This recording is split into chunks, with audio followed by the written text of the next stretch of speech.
लेंगे स्रोतों के अंतर्गत विदेशी यात्रियों के वृत्तांत के बारे में। इससे पहले आपने जो भारतीय इतिहास से संबंधित स्रोतों के बारे में पढ़ा, जिसमें कि हमारे साहित्यिक स्रोत, पुस्तकें इत्यादि थी। फिर आपने पढ़ा पुरातत्व स्रोतों के बारे में, जिसमें हमारे भवन, सिक्के और साथ ही साथ मूर्तियाँ इत्यादि, जो कि हमें इतिहास की जानकारी देते हैं। लेकिन इसी के साथ साथ अब हम लेंगे विदेशी यात्रियों के वृत्तांत के बारे में। विदेशी यात्री प्राचीन समय से ही भारत में आए, समय समय पर कुछ तीर्थ यात्रा करने के लिए, बौद्ध धार्मिक स्थलों को देखने के लिए। कुछ ऐसे यात्री लोग थे जो कि जब आक्रमण किया मुसलमानों ने, विदेशियों ने, तो उनके साथ ये विद्वान भी भारत आए। कुछ ने सुनी सुनाई बातों पे विश्वास किया, कुछ ने कुछ देखा भी, रीति रिवाज, भाषा इत्यादि को समझा जाना। और इसी के तहत कुछ जब अपने देश वापस लौट गए तो वहाँ जाकर उन्होंने पुस्तक या ग्रंथ लिख डाले। तो इनमें यूनानी हैं, इनमें जो विदेशी यात्रियों में जो यात्री हैं उनमें यूनानी हैं, चीनी, रोमन, तिब्बती, मुस्लिम हैं। तो भिन्न भिन्न देशों से आए हुए इन यात्रियों के वृत्तांत के बारे में हम आज पढ़ेंगे। तो आज न केवल आपको दो ही देशों के यात्रियों के बारे में, यूनानी और चीनियों के बारे में करवाऊंगी। तो हम करेंगे सबसे पहले बात यूनानियों के वृत्तांत के बारे में। यूनान देश, यूनान के लेखकों में सबसे पहला नाम आता है हेरोडोटस का। हेरोडोटस, जिसको फादर ऑफ हिस्ट्री, इतिहास का पिता भी कहा जाता है, हिस्टोरिका नामक ग्रंथ पुस्तक उसके द्वारा लिखी गई। इसमें भारत के सीमा प्रांत के साथ फारस के संबंधों की चर्चा की गई है। फारस कहा जाता है ईरान को, तो ईरान यानी कि फारस की चर्चा की गई है। ईरानी यूनानी आक्रमणों का भी वर्णन मिलता है। इस पुस्तक से प्राचीन भारतीय इतिहास की जानकारी काफ़ी मिलती है। बहुत ही महत्वपूर्ण स्रोत इसको माना गया है।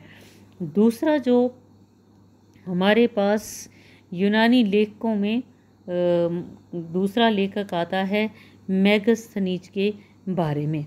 मेगस्थनीज के बारे में आप भी जानते हैं कि सेल्यूकस, जो कि यूनानी था, शासक था यूनान का, और जिसने के भारत के उत्तर पश्चिम क्षेत्र के ऊपर इसका कब्जा था, लेकिन जो चंद्रगुप्त मौर्य था उसने उसको हरा दिया था। और इसी के संदर्भ में सेल्यूकस ने अपना एक दूत, जिसका नाम था मेगस्थनीज, उसको चंद्रगुप्त मौर्य के दरबार में भेजा। तो काफ़ी समय तक वो चंद्रगुप्त मौर्य के दरबार में रहा और इसी के तहत उसने एक पुस्तक लिखी जिसका नाम था इंडिका। तो इंडिका में मेगस्थनीज ने सम्राट सेल्यूकस की ओर से ये चंद्रगुप्त के दरबार में राजदूत बनकर आया। 302 ईसा पूर्व से 298 ईसा पूर्व तक रहा। उसने इस पुस्तक में चंद्रगुप्त मौर्य की राजनीतिक स्थिति, भारत के सामाजिक जीवन पर विस्तृत चर्चा की है।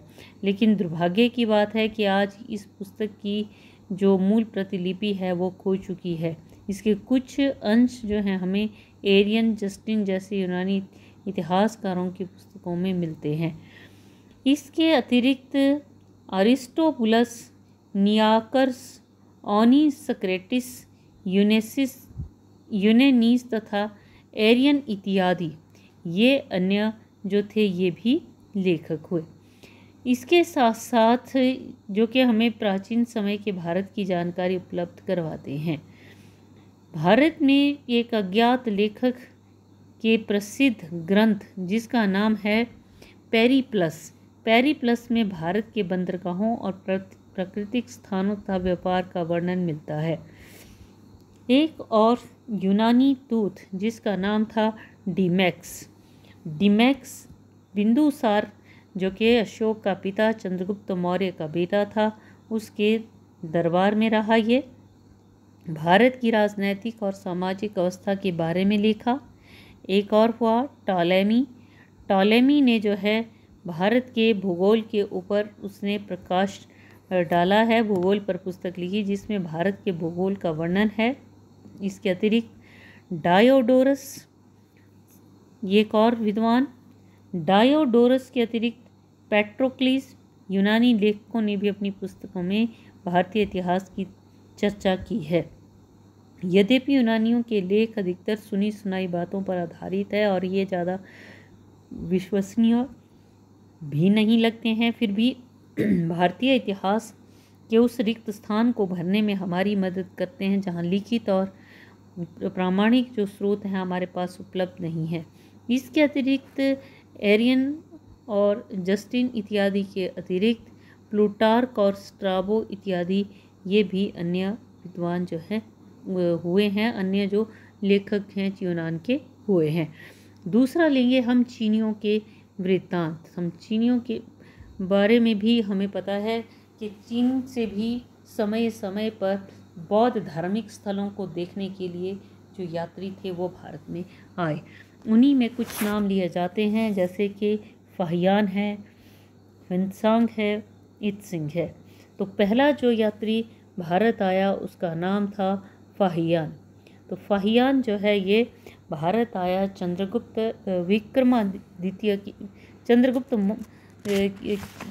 विक्रमादित्य के समय में।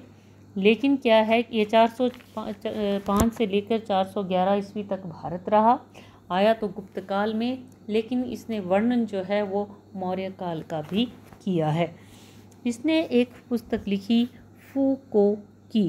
फूकोकी को पढ़कर हमें प्राचीन भारत की जानकारी मिलती है। फाहियान के काफ़ी वर्षों के पश्चात एक दूसरा चीनी यात्री भारत आया जिसका नाम था हुनसांग जो है ये आया हर्षवर्धन राजा के समय में 629 से 645 तक भारत में रहा। बौद्ध धर्म की जानकारी प्राप्त करने के लिए आया था। बौद्ध धार्मिक स्थलों को देखा रहा। नालंदा का जो प्रसिद्ध विश्वविद्यालय था वहाँ पर भी गया। ये भारत में बौद्ध धर्म के स्थानों की यात्रा करने के पश्चात वापस अपने देश लौट गया और इसने एक पुस्तक लिखी जिसका नाम है सीयू की। ये पुस्तक जो है ये हर्ष के शासन प्रबंध, उस समय की सामाजिक दशा, इसके अलावा प्रयाग व कन्नौज की बौद्ध सभाओं का वर्णन जिसने स्वयं इसने भी भाग लिया था। नालंदा विश्वविद्यालय में हुनसांग 5 वर्ष तक रहा। दर्शन शास्त्र की दीक्षा जो थी, पढ़ाई जो थी, ये इसने की। हुनसांग की ये पुस्तक जो है ऐतिहासिक दृष्टि से उसकी ये जो सीयू की नामक पुस्तक है बहुत महत्वपूर्ण मानी जाती है। उसको प्रिंस ऑफ ट्रैवलर्स, यात्रियों का राजकुमार भी कहा जाता है। वेली हुनसांग का मित्र था और उसने अपने जीवनी लिखी और ये ग्रंथ जो हर्षकालीन भारत के बारे में एक प्रामाणिक स्रोत माना जाता है। एक और चीनी यात्री भारत आया जिसका नाम था इत्सिंग। तो इत्सिंग 7वीं शताब्दी में आया। उसके भी कुछ लेख हैं जो भारत की राजनैतिक, सामाजिक, आर्थिक और धार्मिक स्थिति के ऊपर प्रकाश डालते हैं। और इस तरह से ये देखते हैं हम कि 2 प्रकार के यूनानी और चीनियों के जो स्रोत हैं, यात्रियों के वृत्तांत हैं, उससे हम प्राचीन भारत की काफ़ी जानकारी प्राप्त करते हैं। और इस तरह से ये हो गए 2 लेख। रोमन, तिब्बती, मुस्लिम के बारे में मैं आपको अगले वीडियो में करवाऊंगी।